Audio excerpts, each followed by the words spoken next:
Hello, beautiful souls. Me and my mom are back for a whole new juicy episode for you today. And today we wanted to discuss a little bit more about spirits, our deceased loved ones. Why are they still here? Why do some of them refuse to go? And there will be different little points that we will dive into today. But first of all, let me just welcome my mom. Thank you so much for being here, Mom. It's a pleasure. So it's always nice because she's in the UK. I'm currently in Sweden, but in not even 1 week, no, it's in 1 week or 10 days, we actually leave Sweden and we make our way to the UK to stay with my mom for 1 or 2 months. We are not sure yet. So we'll be at the same spot. So I'm excited. Absolutely great that you come. So I also talked to my mom and we wanted to be fully vulnerable and raw and transparent with you guys today. If you have been catching all the last episodes, I've been sharing that my mom has issues with her vocal cords and that she was unable to speak much. And today we just wanted to share what's going on. So she has been diagnosed with Parkinson's a year ago. I think it was last summer. And of course, we saw it coming. There were already signs that something was wrong, but the official diagnosis was last summer. And maybe not everybody knows, but Parkinson's can affect people's vocal cords. And so sometimes my mom barely has a voice, or she speaks very slowly, not slowly, but how do you say, without much sound. So it's difficult sometimes. Very low. Very low, yes. So the way we will work on this podcast sometimes is that she will write me things that she wants me to share, and I will be voicing them for her, or she will chime in a little bit with a few sentences here and there when she is able to speak. But yes, we wanted to share that with you guys so you know what's going on. And yes, do you have anything to add, Mom? No, I think it's important that they know what's happening. Yes, exactly. It's nice when people know what's happening, and who knows, maybe there's some people who know other people who have vocal cord problems and have some solutions or some tips. You never know what comes out of this, right? Okay, yes. I know that you have any therapy now. Mm-hmm. But it's not, sometimes it's not. Yeah, she did vocal cord therapy, but it wasn't working well. But yes, let's see. Today, I already chatted with my mom for a little bit, and she shared a few things that she wanted for people to know in this episode about the spirit work that she does.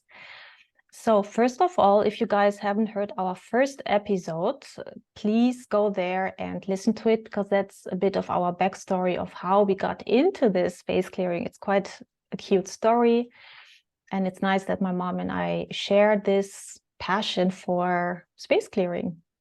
So episode 1, it's all about how we got started. And today I wanted to just dive a little bit deeper into my backstory too, because I used to be very afraid of spirits. And I mentioned that in the first episode where I was living in Bangkok with a poltergeist in my room.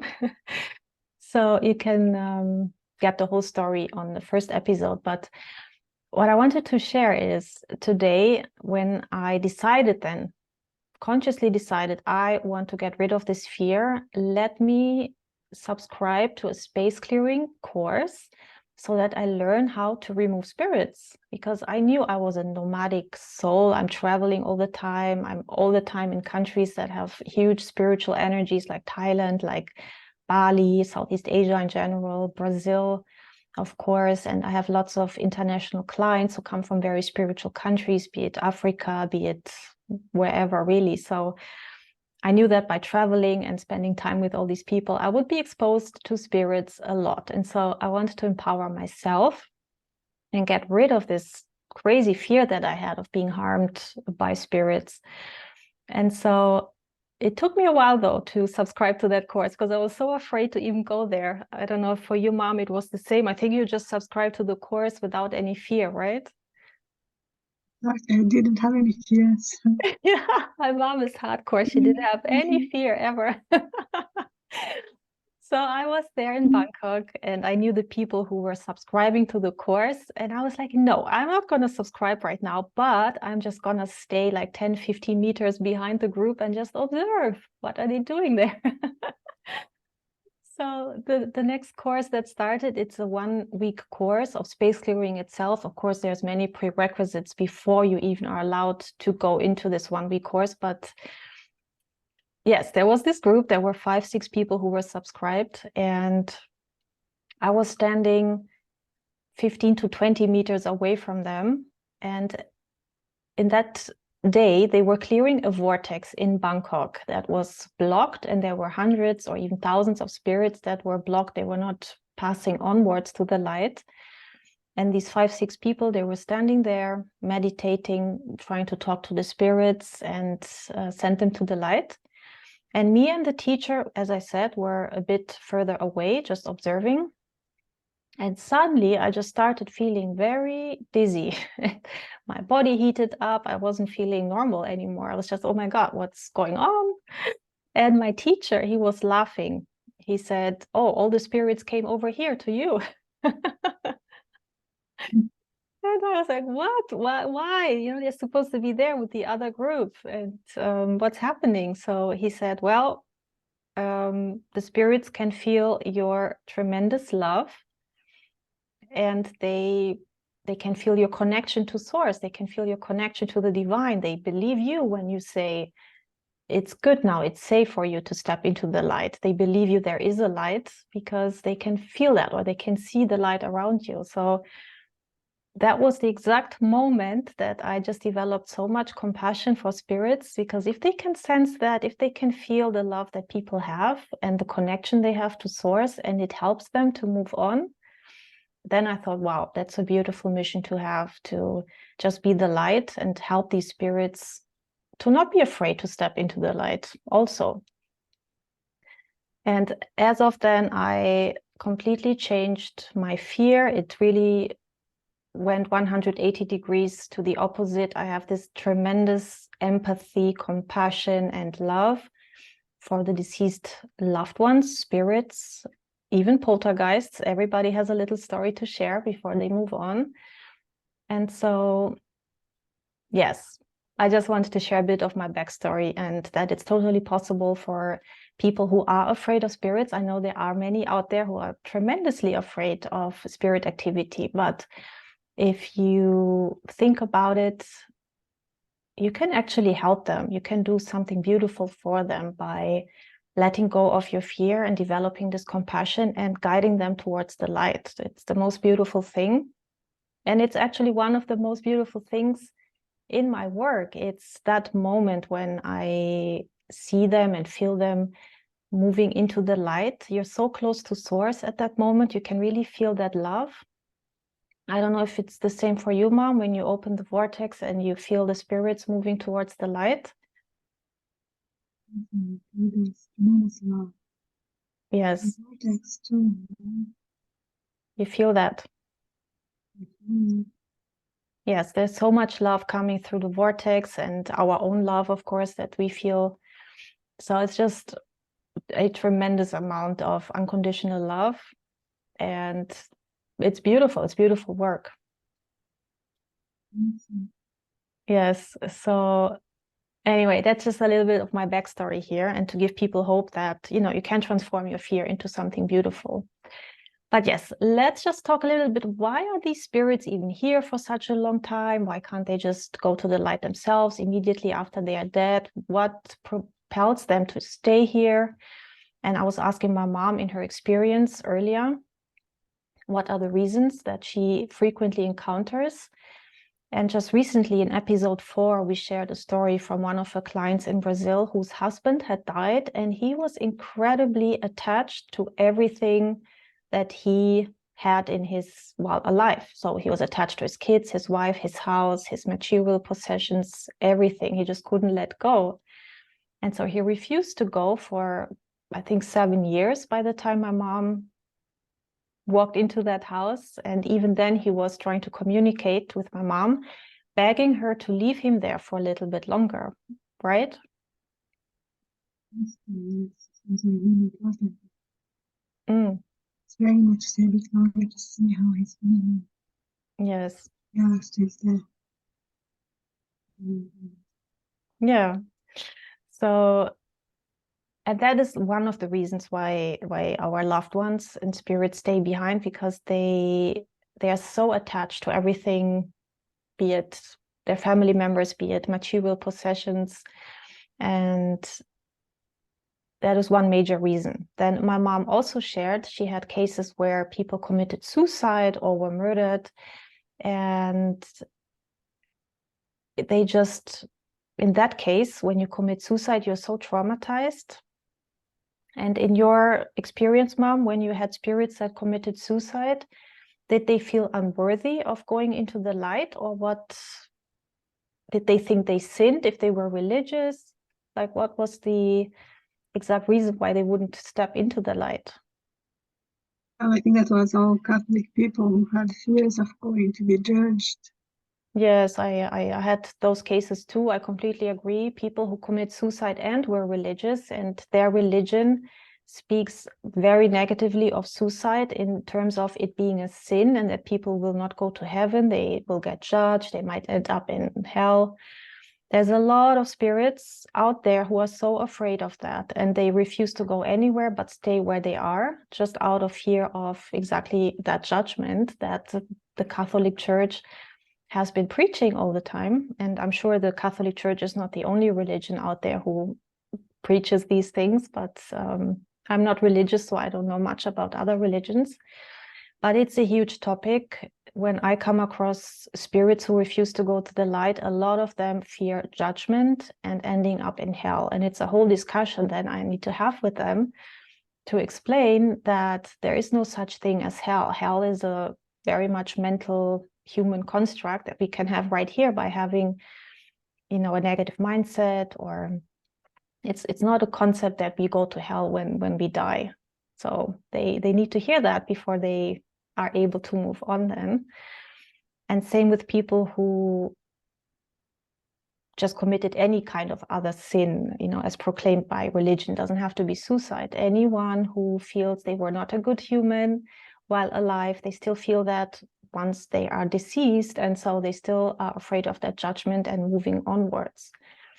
And that happens a lot also with criminals. I had a lot of criminal spirits who feared the judgment. There's all sorts of reasons why they fear the judgment. So yes, big topic. Religion. So there is also those who know that they are actually dead.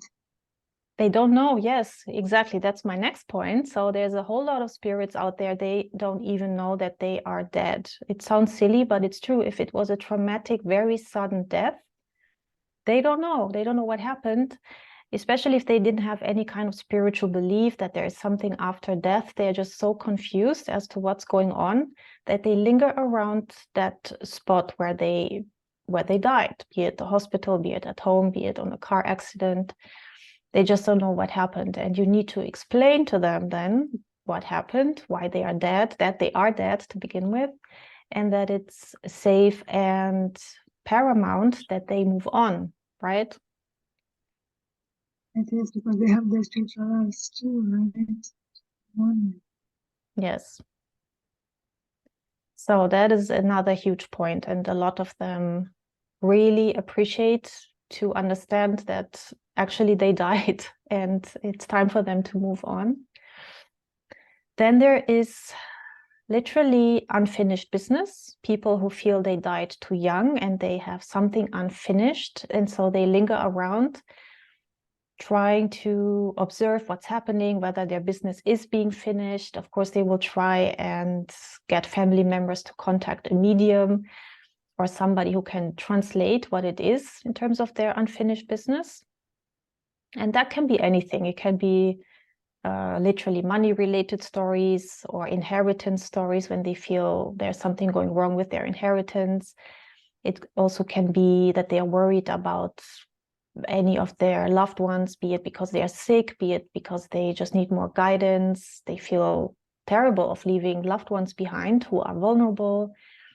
for example, a mom who has small kids and she dies and she leaves those little kids behind. She feels she has unfinished business because she wants to guide those kids.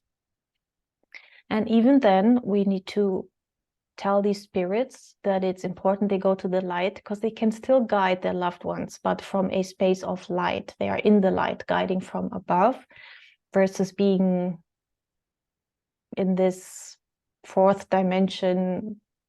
I think it's the fourth dimension where they linger around. But they can go and guide people from the light, from above. Right? Yes. Mm. Yes. Now I'm thinking if there's any other major reason why spirits stay behind. Mom, do you remember any other reason in your work? No. No, huh? Mm. Yeah, I think those are the main ones. So yes, just to summarize, fear of judgment is huge. Them not wanting to move onwards because they felt they are not worthy or they will be judged. Not knowing they're dead, unfinished business, and just being completely attached to their human life with all the possessions they had. Yes, those are the most common reasons. And that includes poltergeists too. So we had our fair share of poltergeist stories. And by poltergeist, I mean spirits who can manipulate energy and make things move in the household. So I had a case with a man from Togo, Africa, who had a poltergeist in his home. And everyone had already tried to remove that poltergeist. The priests came to their home with the holy water and, whatever rituals they do, but the poltergeist didn't leave then because it was an African spirit that was there, and that African spirit was not Catholic. So why would they care if a priest comes in? And as I connected to that spirit, it was from Togo, as I said, and it didn't have this Catholic religious belief. And it was in pain. It had been sent over as a black magic attack from his family, from Togo. And it was in pain because it wanted to be, first of all, the guy was living in Switzerland and the spirit didn't want to be in Switzerland. It wanted to be in Togo and go to the light, or, just feel like it's freed. And so I freed the spirit. And the spirit went to the light, and it never caused any harm or any noises anymore in the house, which was fantastic. And there's many different poltergeist stories that I will share later on in the podcast. But yes, all the poltergeists, they all have a story to share. And even of those poltergeists, we don't need to be afraid. So let's see, is there anything else we want to share, Mom? I think that's it, right, for this episode? Yes. Yeah, I think we shared a little bit. So thank you everyone for tuning in to this episode. If you have any questions, you can find us on Instagram, on social media. I'm linking it all in the podcast description below. If you enjoy listening to this podcast, my mom and I would be thrilled if you could leave a review. And of course, to keep tuning in. We love having you here. So thank you so much. And thank you, Mom, for joining. Thank you too for calling me. Yes. Take care, everyone. Goodbye.